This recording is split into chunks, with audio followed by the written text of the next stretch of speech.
This is the all-new Community Connection. I'm your host, Jade Harr, keeping you connected to our community. This year, the event is almost at capacity already, so get your tickets now for the Glow in the Park Balloon Glow Charity Dinner, held under the auspices of the Great Forest Park Balloon Race and benefiting the Humane Society of Missouri's Animal Cruelty Fund. And for little fellas like Hudson here, who has joined us in the studio, along with Shayna Cook, our special events manager for the Humane Society of Missouri. Welcome to the program. Thank you so much for having us. That'll do it. So you're almost at capacity, and this is a really great cause. Children, families, and animals have benefited from this event. Tell us more. Okay, well, this is our 6th year being the beneficiary of the charity dinner at the Great Forest Park Balloon Glow. Everyone knows about the Balloon Glow. Oh, yeah. It's a very popular event, and we have been graciously allowed to host a charity dinner on the grounds of the Balloon Glow under tent. We anticipate, it's beautiful. Mm-hmm. We anticipate about 800 guests. And our guests receive a private entry and private parking in Forest Park, which is worth the price of admission right there. If you've ever been to the Balloon Glow, you know how crazy it can be getting in and out of Forest Park. Yes. So we alleviate that problem for our guests, and we actually have a private road that takes us in right into our event space.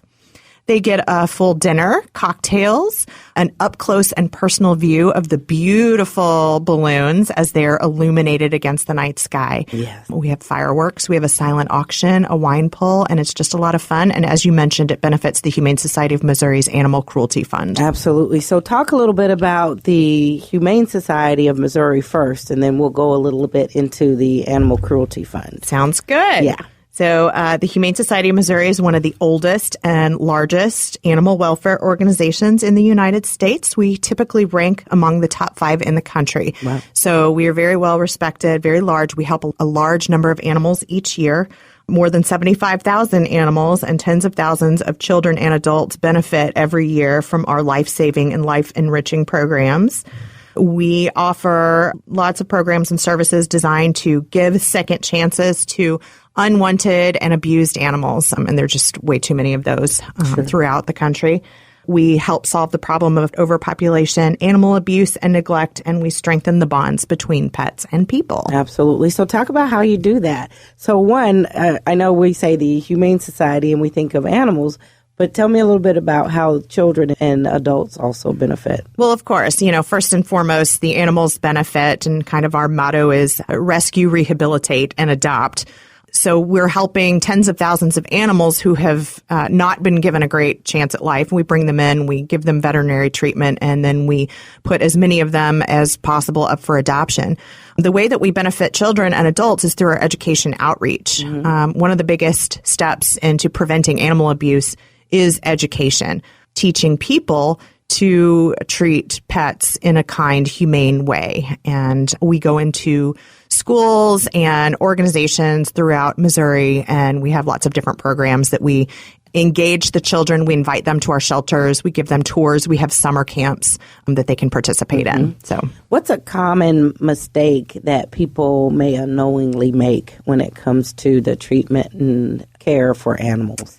Well, I think that there are probably many, and I think that, one that's very prevalent right now, just because we are in the summer months, is leaving a pet in a hot car. Sure. Our motto that we've been pushing this summer is 70 and over, don't take Rover. Okay. If it's 70 degrees outside, a car can quickly climb to 90 and above. Wow. And so you can only imagine if it's 95 degrees outside, how quickly that temperature inside. It can be very, very dangerous, and it can be fatal to humans and pets. Sure. So I think that's one of the biggest things. I think people think, they're taking their dog on errands and they're only going to be in the store for 5 or 10 minutes, and they leave the dog even with the windows cracked, and it's just not safe. Right. We That's see a so great many point causes. to bring up, especially now as we're in this warm season, and that is happening now. And there's a lot of attention being brought to this for children, but I don't see it highlighted as much for animals, so I'm really glad you brought that up. How big is the problem in our region when we're referring to cruelty, neglect, and or the need for a rescue and support effort for our animals? It's quite a big problem, and I think that it's something that not a lot of people are aware of. Our Animal Cruelty Task Force and Disaster Response Team, they are full-time officers, animal welfare officers who are out there investigating reports of animal abuse or neglect. And a lot of those situations could be unlicensed breeding facilities that are not taking care of the animals that are in their care. It could be a hoarding situation where someone maybe originally had good intentions of rescuing, so to speak, a lot of animals, and it just got out of control very quickly. Right. So our task force officers see a lot of that, and we work with law enforcement in whatever municipality they happen to be in to serve warrants and to take those animals and get them the care that they need. Certainly. So with us being number 5 or in the top 5 in the nation, to hear that you have a disaster response team is pretty powerful, a fully engaged force to meet the need here. Yes, and we also assist nationwide as well.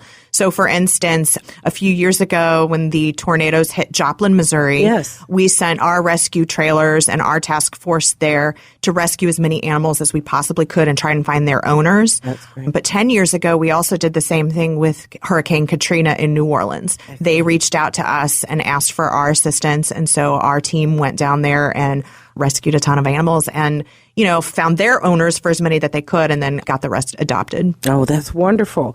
Are you finding success and a great deal of success with placing animals with homes? And what's kind of some of the victories that you could share today? Well, that's our ultimate goal, is to get every single animal that comes through our doors into a loving forever home. I love it. Yes. Some wonderful adoption stories.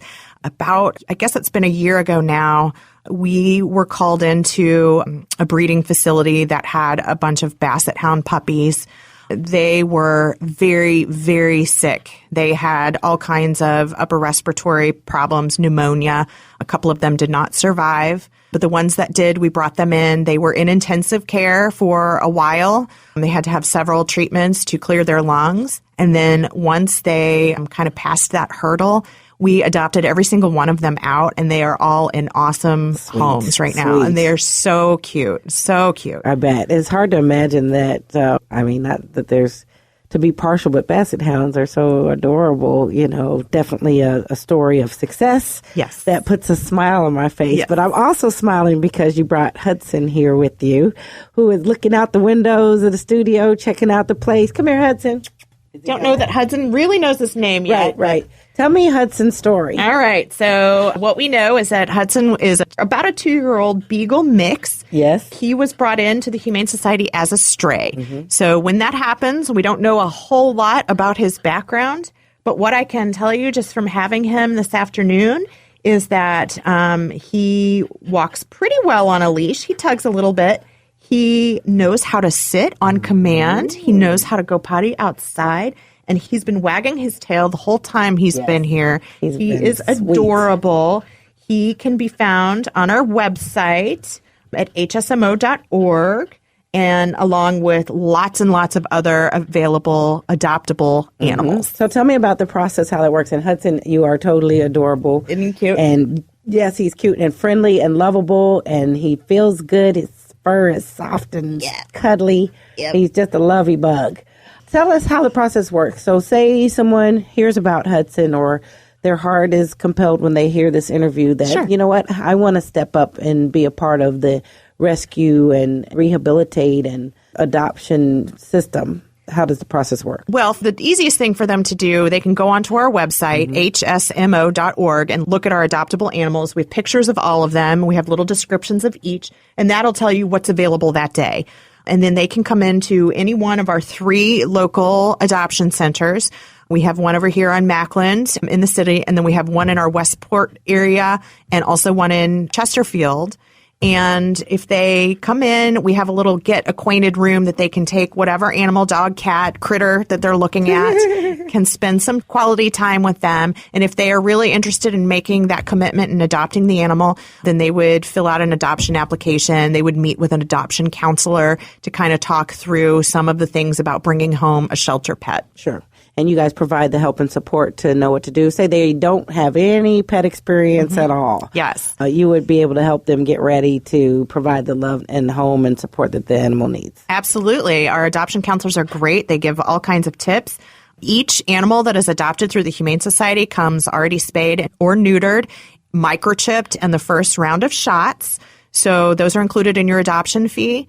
And then, yes, we provide, I myself have adopted 2 animals from the Humane Society, one since I've worked there. They give you a binder, they give you a shot schedule, and just kind of everything that you need to get started and have a happy life with your new pet. So what did you adopt? I adopted a 3-legged cat. Oh, yeah. Okay. She came in as a stray with a badly broken leg, and they had to amputate it. It's one of her back legs. And one of my office mates, she was asked to do a little in-office foster, which is something that we do occasionally if there's an animal that maybe just needs a little bit of some socialization or some help with their eating. And I instantly fell in love with her. And I think it was probably within 3 to 4 days. I called my husband, showed him a picture, and we took her home. And she's wonderful. So cute. What's her name? Nutmeg. Nutmeg. Great name. And your other pet? I have 2 other cats, Garlic and Pepper. So we have a little bit of a spice thing. Yes, you do.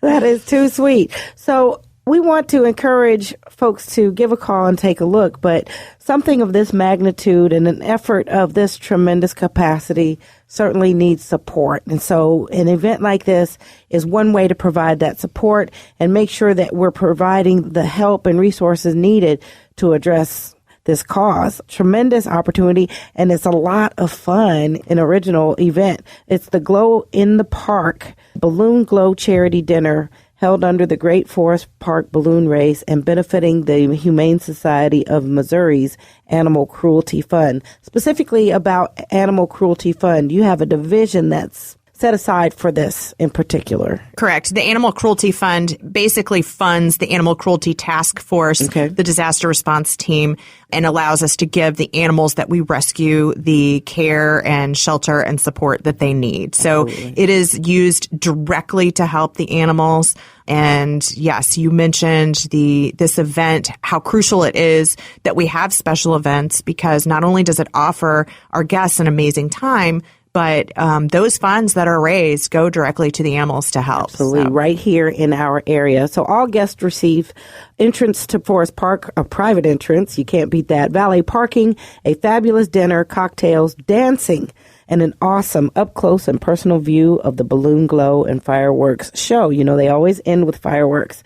Proceeds, of course, to benefit the Animal Cruelty Fund. Send out the invitation to our friends and family and neighbors to come out, would you? Yes, and we encourage you to go onto our website, hsmo.org. You can purchase tickets there. It's $150 per person, and it does include everything that you just mentioned. That is our general admission. And then we also have a VIP experience, which is $250 per person. And this is really cool. So the VIP experience, you get to walk out on the field with the balloonists before the general public is allowed onto the field. Oh, nice. So essentially, you have the entire central field to yourself at Forest Park. We have hors d'oeuvres and champagne, and that takes place about an hour before our main event begins, which is at 6:30. Absolutely. Friday, September 18th. VIP party starts at 5:30. The balloon glow viewing at 6:30. Dinner and dancing from 8 to 10. And, of course, the fireworks at 9:15. A full night of spectacularness for our four-legged friends, critters, and winged friends, and all the others, swimming and all the others. You mentioned critters even. Are there some original critters, unique critters there? Well, not only do we have critters at our 3 local adoption shelters, we have rabbits. That's probably the biggest one. Guinea pigs, chinchillas. Oh, yeah. There were some rats that went through there a couple of weeks ago. But I also want to mention, we also have a rescue ranch out in Union, Missouri. It's called Longmeadow Rescue Ranch. Yes. And that is our horse and farm animal rehabilitation center. And so you can also go and adopt a horse, a goat, a chicken, a pot-bellied pig. Wow. You can do it all. You can do it all. Plug in, and the website is hsmo.org. Thank you, Shayna Cook, Special Events Manager. And where are you, baby? Hudson is taking a nap. Hudson went to sleep. Oh, how adorable. Hudson, it was great to have you here and to meet you too, sweetheart, and success to you and your forever home search as well. Thank you again, Shayna. Thank you very much. All right, that's it for this week. If you have questions or comments or have something you'd like to include in the community calendar, you can leave a message on our message box at 314-333-8369, 314-333-8369. And for more information about our show or any of our guests, you can visit us online and listen to the podcasts at Spreaker.com. That's Spreaker.com. And search Community Connection with Jade Harrell. You all be blessed, do blessed, and take care.